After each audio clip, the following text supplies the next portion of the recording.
I've traveled many miles, yet all the way from the Nile. Haven't seen the sun for a while, and my tomb it stayed undefiled. Awoken by a voice inside my mind. My resting place is broken once I pry without a choice, and then I start to climb. Out of the world, I take a rise, as bright as the first time I laid eyes. When mom had a birth to a pharaoh so vile that he tried to murder me, throw me down into a human pile. Mom was in major denial. How could the love of her laugh have done something like what keeps her up through the night? She'd been wondering, why would the pharaoh ever do such a thing? I wouldn't think that he'd kill off the future king. But here's the thing, he had a dream, a vision he had wherein I was the king, and I had uncovered unspeakable acts that were recurring under his reign.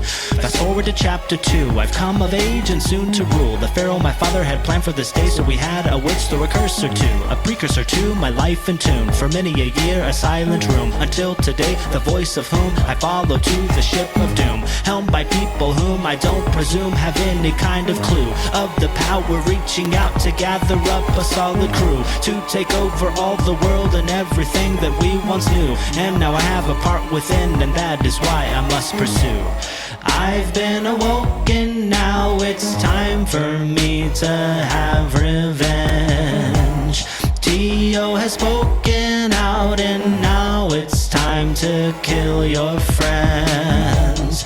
Wrapped in 1,000-year-old linen that is torn to shreds. Something I'll do to you when you're finally caught and your life ends. Under my curse forevermore is how long I'm condemned. I couldn't escape the pharaoh and all of his powerful friends. Given a chance to be within the world, I lived again. Though still a curse that I'm a monster